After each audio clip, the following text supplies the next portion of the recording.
Hi and welcome to Lois and Morgana Davidson Art. It's Lois here, and today I'm going to be showing you how I painted this line and wash painting of these barns and winter trees.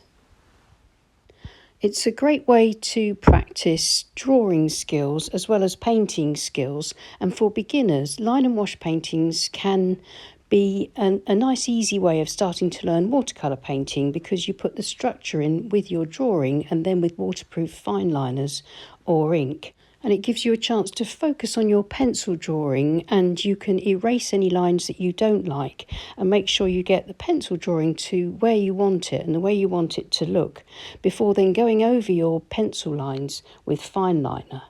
I shall be using Faber-Castell Artists Pitt pens. They're filled with Indian ink and they are waterproof once dry. You can pause the video now if you want to copy the pencil sketch, or wait until I've done the line work and then pause the video, and then you can refer to the line work before trying out this painting.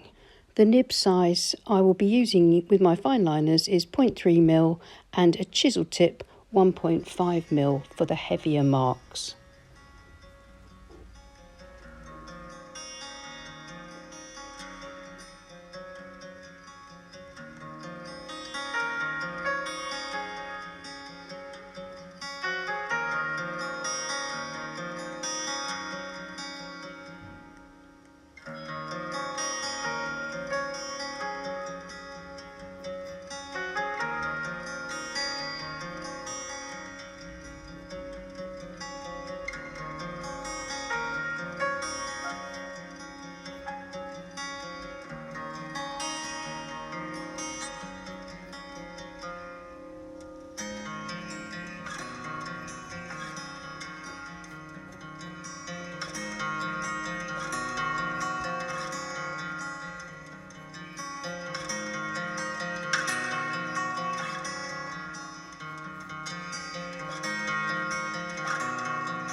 So that's the line work done. So pause it here if you'd like to refer to it and copy it for your painting. The paper I'm using is Saunders Waterford cold press watercolour paper. It's taped to my board and my board is at an angle of about 20 degrees. I'm going to paint the sky area in first, wet in wet, using raw sienna and a mixture of cobalt blue and ultramarine blue.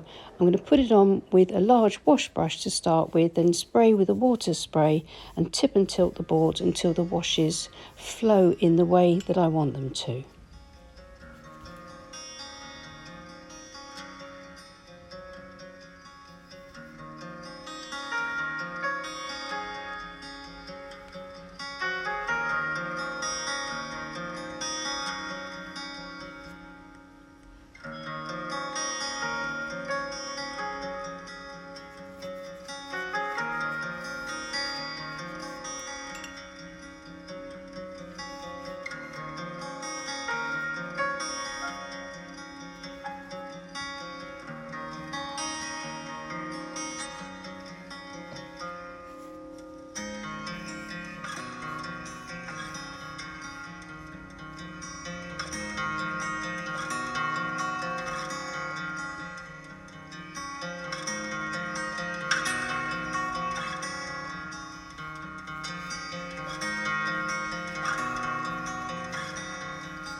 Now that the washes are looking how I want them to, I've laid my board flat. I think I'm just going to bring a bit of pale blue over the grass here just before I leave everything to dry.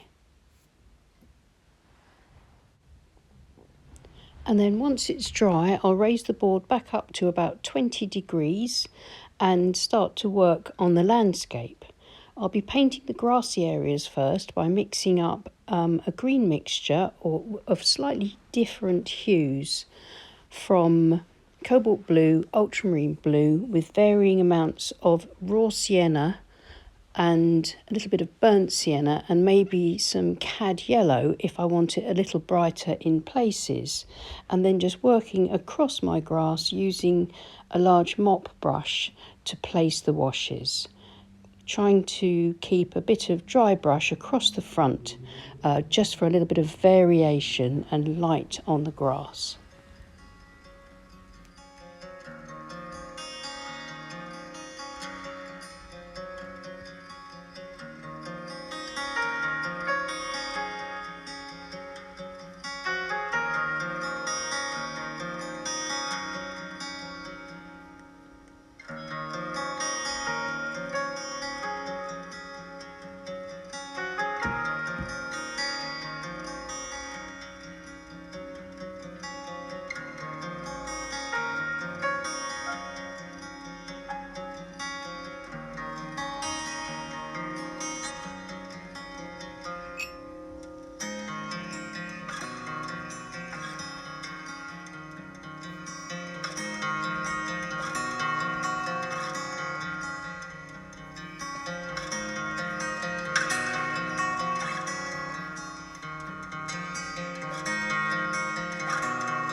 a few more slightly darker areas of grass across the front, with a bit more ultramarine blue and burnt sienna in the mix. Now I'll leave that to dry. Once it's dry, then I can start work on the barns. For the wooden planking, I've mixed together some raw sienna with some burnt umber and a touch of cobalt blue to make a fairly light value of this brown.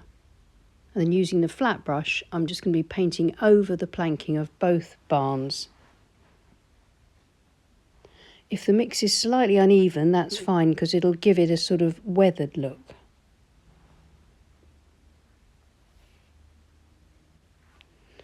The next thing I want to do is to create the impression of twigs, lots of fine twigs at the ends of these branches of these larger trees. And to do this, I'm going to use that same colour with a little bit of Payne's Grey added to it.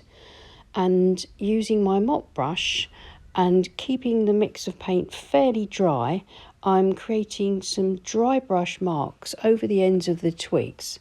Hopefully this should dry back and give me that impression of all those twigs and the few remaining leaves that are clinging to the ends of those finer branches. And now I can paint in the roofs. I'm going to paint them in with burnt sienna, and that should stand out nicely.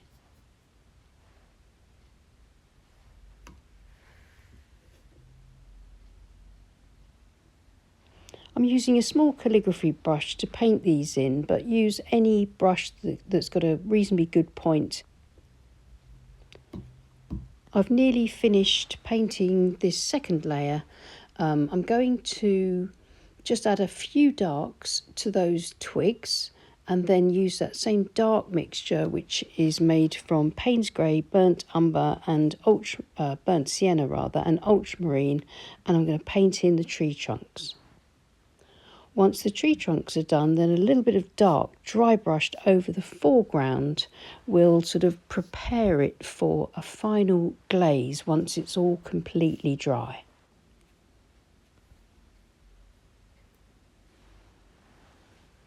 Now it's completely dry. It's very important for a glaze that the area you wish to glaze is totally dry, and I'm lightly glazing over all of the mid and foreground grass with a large mop brush using a very light value of cad yellow.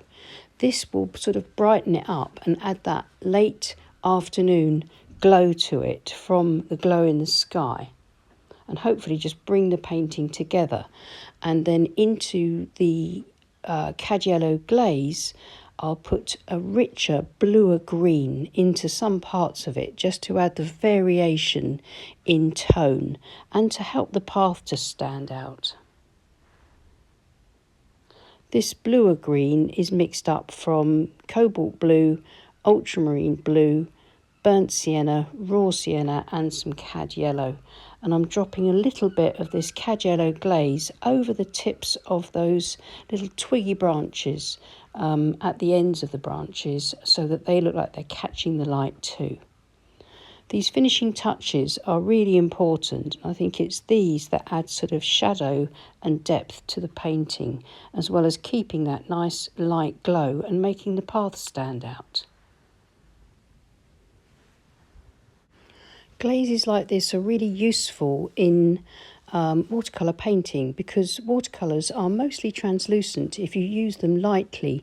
So as you build up different layers of translucent and transparent watercolour, then you can see each layer underneath, and it just adds to the intensity, the glow, but without looking overworked or at all muddy. So let's remove the tape and have a look at it and see how it looks with a clean border. And I think if I had to paint this again, there's things that I would do slightly differently. I wouldn't put quite so many twigs onto these trees. I think I'd keep the twigs focused around the top. And I think maybe I'd just include another detail in the drawing at the beginning, something near the barn, something that just added a little pop of colour possibly. But it was a really enjoyable scene to paint, and it's always good to practice these scenes.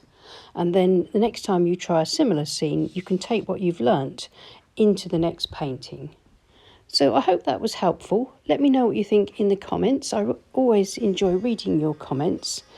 And please give us a thumbs up and subscribe to our channel if you haven't already. And thank you so much to everyone that supports us on Patreon. We really appreciate you. Thanks again. Take care and happy painting.